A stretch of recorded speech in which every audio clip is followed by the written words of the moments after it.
I got you. This is your favorite uncle. What's going on, bro? Man, nothing much. About to go meet up with my brother. What's happening with you? Man, look, you want to go to the Cowboys, Julio? Or you want to stay in Atlanta? Oh, man, nah, I'm out of there, man. You He's out of there? out. He's out of there. Are you going to... Ideally, where would you like to go? Right now, I want to win. Okay. Well, don't go to Dallas. If you go, you ain't winning in Dallas, Julio. Man, listen, come on, man. You already know I know. Okay.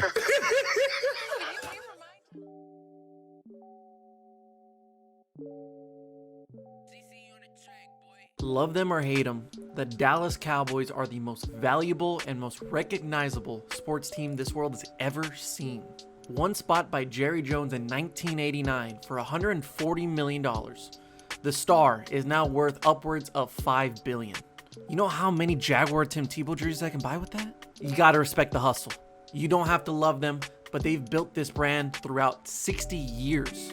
They went winless in their first season under the legendary Tom Landry, fighting just to get to 500 for so many years. Slowly but surely, the Cowboys were making a name for themselves.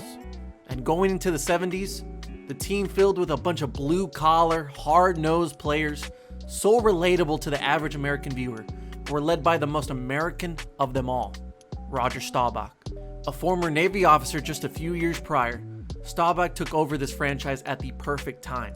With his outstanding play and leadership, Staubach and the Cowboys would win their first 2 Super Bowls in 1972 and 1978. The second win would solidify their overwhelming popularity and earn them the trademark, America's Team. Without a title in the 80s, it was time for a new era in Dallas.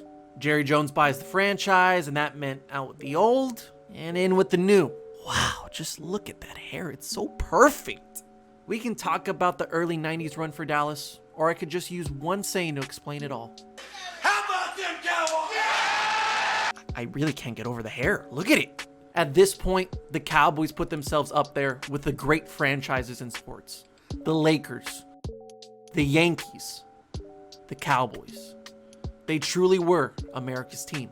Now you already know this. This is why you either love or hate the Cowboys. But it brings me to this question. What the fuck happened after 1995? Not only are they no longer America's team, they're a joke. I have never seen a franchise try to live off their past success more than the Dallas Cowboys.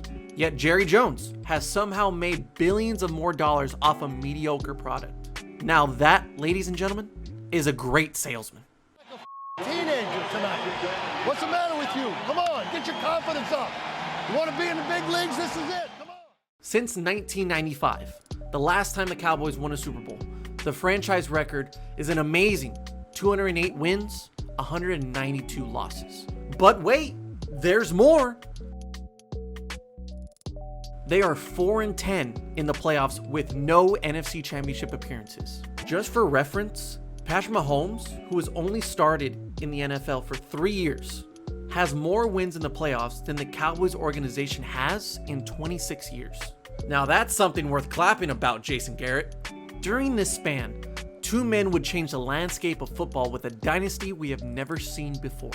Bill Belichick and Tom Brady, a soft-spoken football genius and a 199th overall draft pick from Ann Arbor, would go on to win 6 Super Bowls within 2 decades. Draped in the red, white, and blue every week, the Patriots defined excellence and perfection in their play.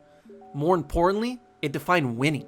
It's almost like the Patriots were the modern-day version of the Cowboys in the 70s. An iconic coach and a quarterback perfect for that system at the perfect time. It's almost a better combo than Jason Garrett and clapping. Let's give it up for them. So the Cowboys can continue to fight and get back to those America's team glory days all they want. But that's not the fight. The fight is to stay relevant as a football team. Jerry, you can market all you want that the Cowboys and a Super Bowl win coincide, but this isn't the 90s anymore. You're more of a tabloid than you are a football team. The drama with the kneeling during the national anthem, players with off-the-field issues like Aldon Smith, Randy Gregory, or Ezekiel Elliott, and flirting with the idea to not sign Dak to a new contract for years? Where's the focus on winning? Get a starting safety. Stop the run. Who wants to play for that? Julio Jones doesn't want to do it. DeMarco Murray didn't want to do it. Players want to win, not deal with a self-centered owner and ass-kissing coaches. Look at the careers you have wasted from Hall of Fame talent. Travis Frederick, Tyron Smith, Zach Martin, Jason Wynn, Tony Romo. Wasted careers.